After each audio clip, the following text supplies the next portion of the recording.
Welcome to IVF This, episode 129, IVF and Negative Thoughts.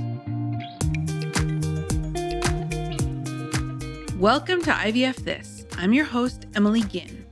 After 10 years of primary and secondary infertility due to both male and female factor infertility, I am now the mother to 3 beautiful miracles.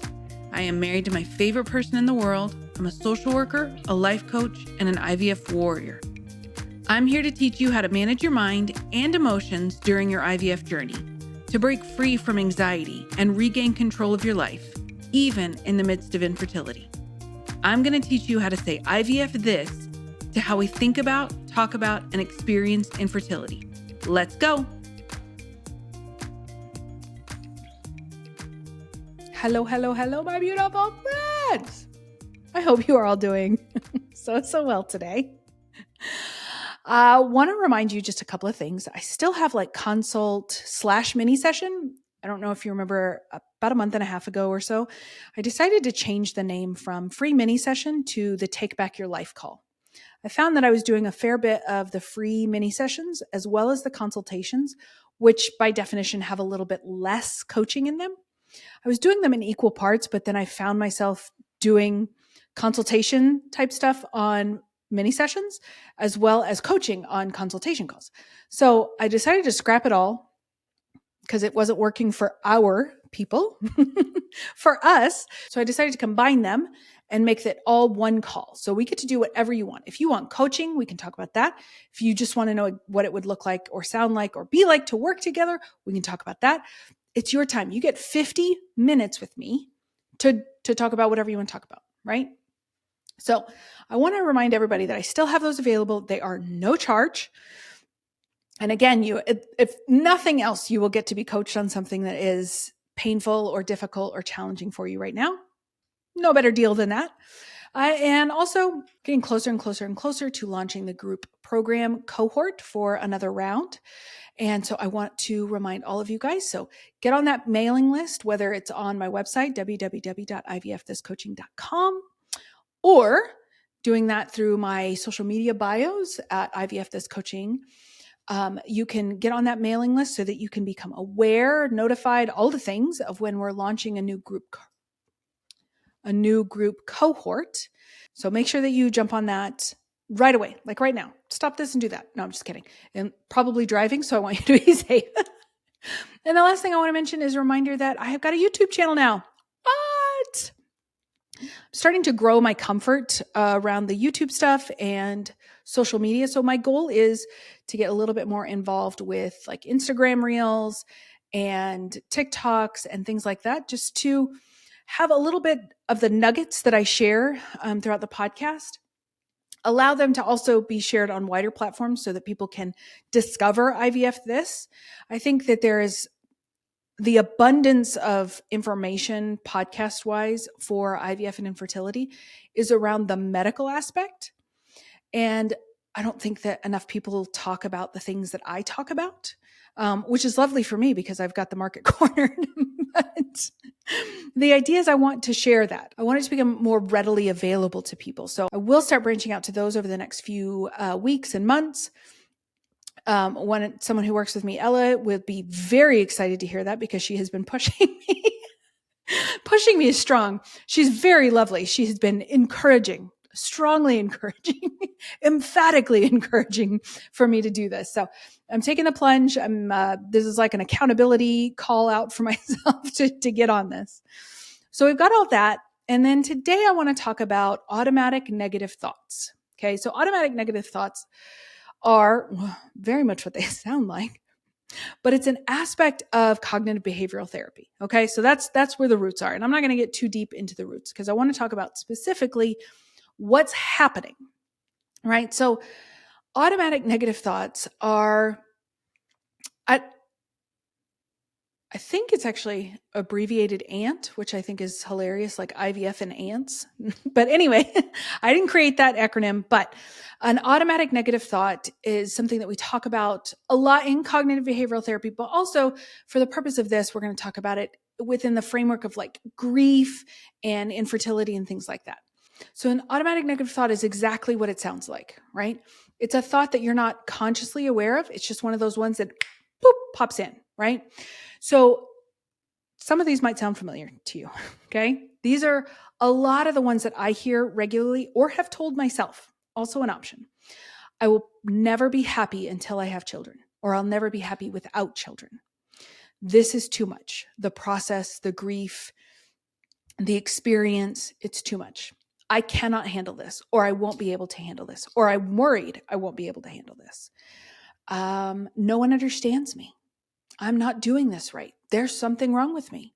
I want to learn how to do this better, as if like doing something has a form of gradation. It's not being graded. You're doing fine. I promise you.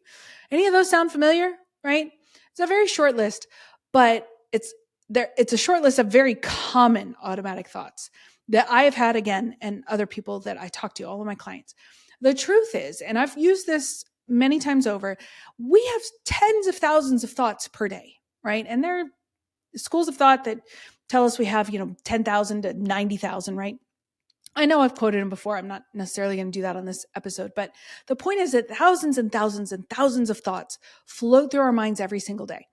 And what we can agree on, although again, I couldn't quote the percentage, is that the majority of those thoughts are inherently negative, right? Meaning our brain has that bias towards negative. And I did an entire episode probably about 2 years ago on the negativity bias and why, for evolutionary reasons, our brain kind of slants that way. It doesn't mean you're doing anything wrong. That doesn't mean that there is anything wrong with us. It doesn't mean that anything is even gone wrong, right?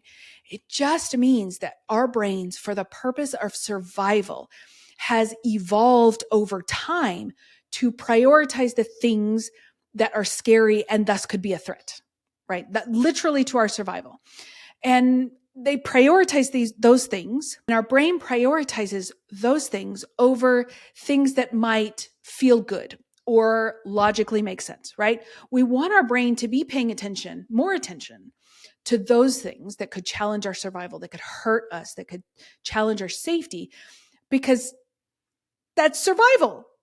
That's literally keeping you alive, right? And we want our brain to prioritize those things over like the warm and fluffy and squishy and happy thoughts, even though we've got this evolutionary understanding of what our brain is doing, and that butts up against the societal construct of like, you need to be happy, you need to be hopeful, you need to be excited, you need to be ... right? Because that's not necessarily accessible. That's not realistic. You will feel those things over periods of time. You probably will not feel them as strongly, especially when you're going through infertility and IVF, as you do the big scaries. Okay? It makes sense. Your brain is trying to prioritize safety. Now, I realize that an IVF cycle might not kill you. It's probably a very low probability of actually physically killing you. But the risk of psychological and emotional But the risk to psychological and emotional safety is very high. And our brain doesn't differentiate between physical safety and emotional safety. It just thinks we're going to die for everything. Okay. And that's why we want to just understand that, right? So it makes sense that our thoughts are focused on the negative than they would be focused on the positive. Though we know that, we still get to choose our thoughts. We want to believe them when they show up. So the thoughts that just show up and churn in our minds and matter because of two things. So number one is it matters because of our brain's filter, how it filters information and how it filters our perception of the world. I talked about it. It's the reticular activating system. Maybe a couple of months back, I talked about like only seeing pregnant people, and that's an aspect of our reticular activation system. And the reason that that's so important is because the way that our brain interacts with the world is constantly collecting data. And the biases that we have, that reticular activating system, is biased towards the data that we see and interact with in the world that lines up with what we believe. So when we go buy a new car and all of a sudden it seems there are more of those cars on the road, right? I actually joke about this as like the yellow Jeep phenomenon. I never in my life had thought about a yellow Jeep until the day that I actually rear-ended a yellow Jeep. It's a story for another day, my friends, but it was a facepalm moment to be sure. And then just like magic, all of a sudden, the streets of Lubbock, Texas were littered. There was like a run on them of yellow Jeeps, right? So it was because of the filtration. I was on the lookout more for yellow Jeeps after I had had an accident. And it's the same way with our thinking, right? We are believing all of these automatic negative thoughts, especially around our worthiness and how our life would look like if we had children and how terrible it looks without, and that we'll probably never be happy without them. Everything's too much. It's too much to handle. No one understands us. No one can possibly know what we're going through. I'm not doing this right. All of those things, right? We're believing them because the data that our brain is filtering and the way that we interact and see the world, it is showing up to prove to us how right we are about that belief system, whether that belief system serves us or not. In this case, not with these automatic negative thoughts, right? So when we're believing them, we're basically just giving our brain a homework assignment to find the truth, which is truth in quotes, right? That basically just find evidence that supports this belief. Find evidence that supports how terrible this is, or how bad at this I am, or how I can never handle anything, right? So this isn't anything that you're doing wrong. It's just how we think. And everything starts through this filtration system. And these automatic negative thoughts aren't a product of the experience that you're going through, whatever that experience is, infertility, IVF, losing a friend, whatever that is. Those are not a product of that. Those automatic negative thoughts have been with you for a very long time, right? They may be louder, more prominent, more painful, more noticeable now that you're going through IVF and kind of playing that high stakes game of poker that IVF is, right? But it doesn't mean that you've done anything wrong. They've always been there, okay? In some form or fashion, a little bit different accent or a little bit different, a little bit different content, maybe, but it's the same thing, right? And so we can build a lot of this automatic negative thinking when we're not consciously challenging these, when we're just letting our brain run rampant, right? Like an unsupervised chaos goblin. That's what most of us do with our brain, right? We believe these thoughts to our core. And so when one starts to pile on another and starts to pile on another, we are downward spiraling just in a moment, 0 to 60. Okay. So what do we do with them? That's the question, right? They're going to be here. Number one, you don't have to do anything with them. You can just notice them. You can notice and validate and understand, hey, ooh, this is what I'm doing. I'm thinking this, and that hurts, right? I'm thinking I'm never going to be happy. But is that true? Do I experience happiness? Yes. The answer is going to be yes. You are not devoid of happiness. I promise you, as much as it feels that way, you are not devoid of happiness.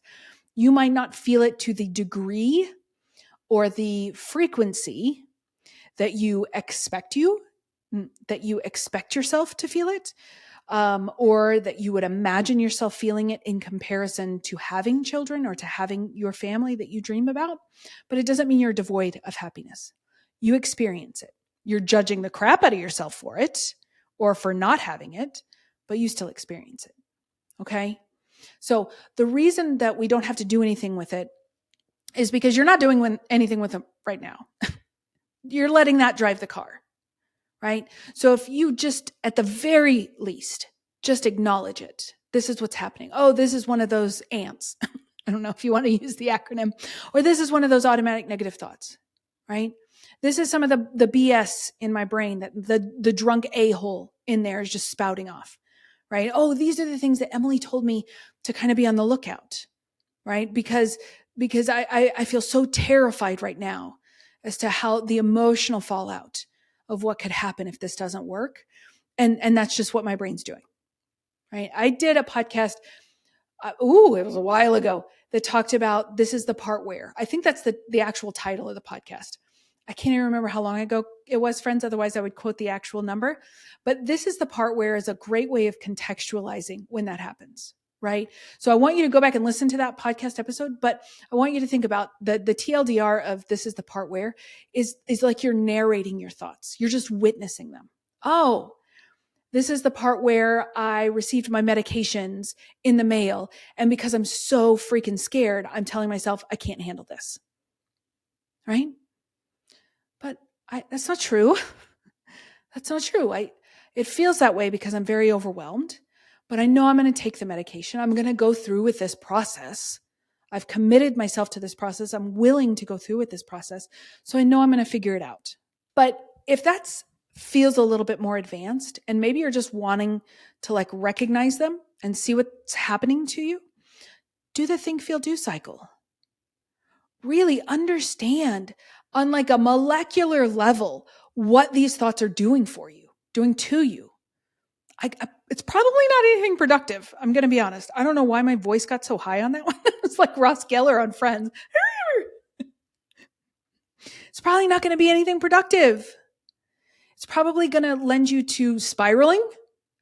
It's probably going to lend you to doing something like maybe eating your feelings or drinking your feelings and then judging yourself for those things, right?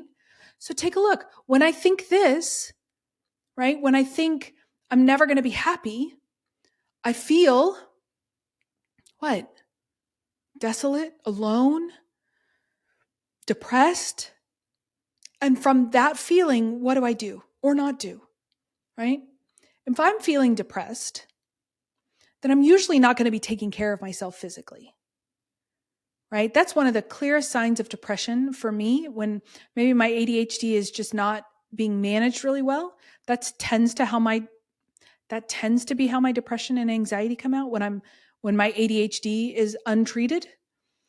One of the things I notice is that literally my self-care, my hygiene goes out the window. I'll spend the entire day in pajamas. I won't shower. I won't do my hair, even brush my hair. Well, you don't brush curly hair, but I won't like wet it and comb it or anything like that. Right? And this isn't about like makeup or getting dressed up. This is basic hygiene. And that's a huge struggle for me when I'm feeling depressed. And it may be for you. And there's nothing wrong with that, right? The last thing we're going to do is judge ourselves, but that's an aspect of that of the think, feel, do cycle. And that's important data to know, right? When I think this and I feel this happens, right? When I think my husband or my partner is going to leave me if I can't give them a child and I feel desperate or angry or incensed or whatever that emotion is, maybe I'm actually snapping at them.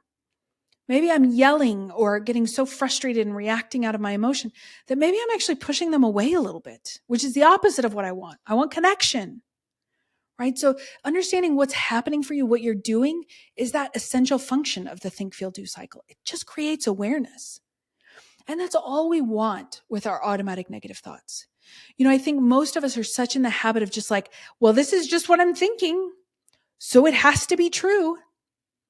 But I guarantee you, unless a unanimous verdict from all of the people in the world, like 8 billion people, can agree on this one single thought, I'm never going to be happy again. If they can't agree with it, it's not the truth. It's an opinion. It's a belief, but it's not true. Again, more than likely you are experiencing happiness. It may be fleeting. It may be muted, but it doesn't mean you're not experiencing it. So if something's not a universal truth, it's a thought. It's a belief system, and those can be challenged. So if you're willing to not take these automatic negative, if you're willing to not take these automatic negative thoughts at face value and just believe them as if it was God themselves come down from on high to give you this information, then just taking a look at it. Is that true? Am I never going to experience happiness again? Right? Maybe it's hard to envision a future like that, a future filled with happiness or excitement, but that doesn't mean it's not possible. Like if there's any possibility, a remote possibility that I could experience happiness or joy without this thing, or it looks different than how I expected, right?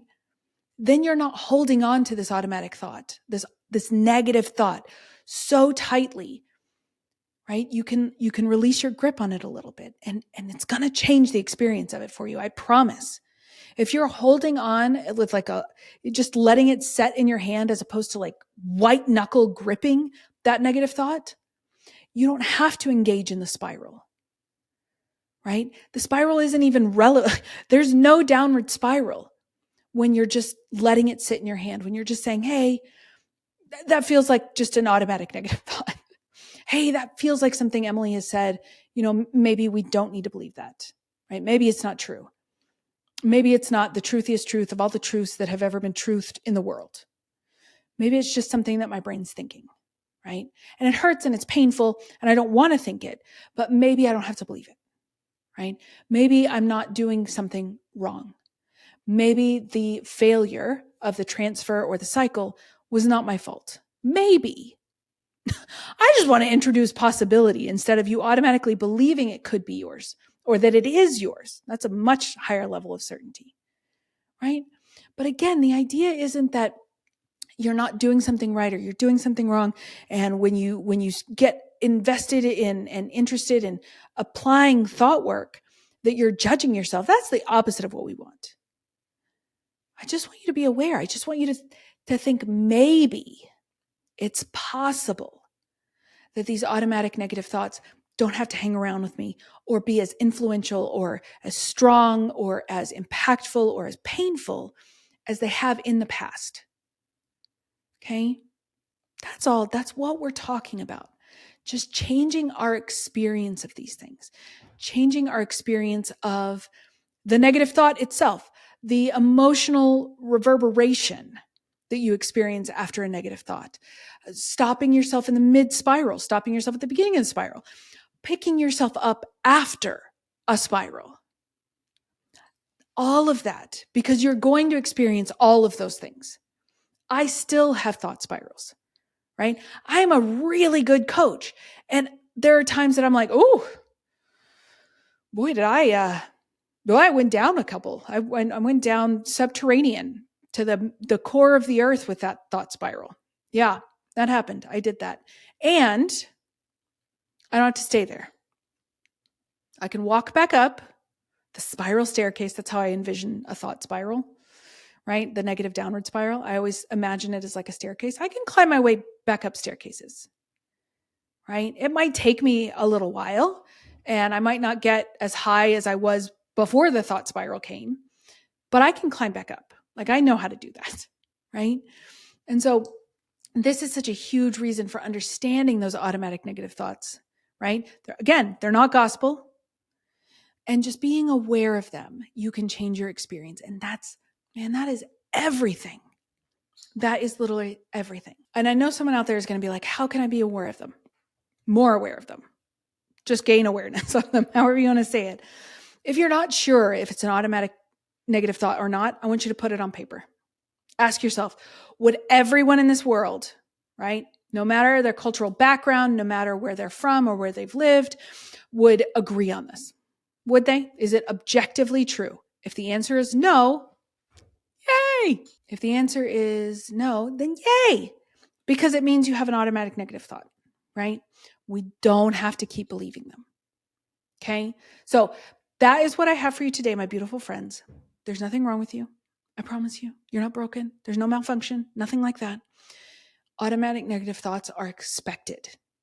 Just that, I want you to think of that as like part of the payment for being human, is that you have this beautiful, complex brain that veers towards the negative for the sole reason of keeping you alive. So honestly, if you're having negative thoughts, hey, congratulations, you're human. Feels like a hollow congratulations because you're still experiencing those negative thoughts. But your brain is doing exactly what it's supposed to do, is keeping you alive. It's keeping you on the lookout for those negative things. So if you can kind of befriend your brain, your brain is not trying to make your life miserable. That is a consequence of the way that our brain has evolved when it's living in kind of a modern culture, right? We don't have the same physical dangers that we used to, which is why that negativity bias was so important. But it's not trying to ruin your life. It's not against you. It's just doing what it's doing to keep you alive. And that's it. Like, it's not really that deep. It's just a question of these things were never taught, were never discussed, we never learned about how the brain evolved and why. And so when these happen, it's terrible. It feels horrible. But I'm here to reassure you, you don't have to stay there. Okay? And that, not staying there, interrupting it, picking yourself up after it, that's a beautiful gift to give yourselves. And I want you guys, each of you, to give that gift to yourself. All right. That's what I have for you. I know I kept talking after the last one, but really, that's what I have for you this week. I hope you have a beautiful week, and I'll talk to you soon. Thank you for listening to this week's episode of IVF This. If you like what you've heard, click subscribe and follow to make sure you don't miss an episode. And if you want to learn more, head over to www.ivfthiscoaching.com to learn how to work together.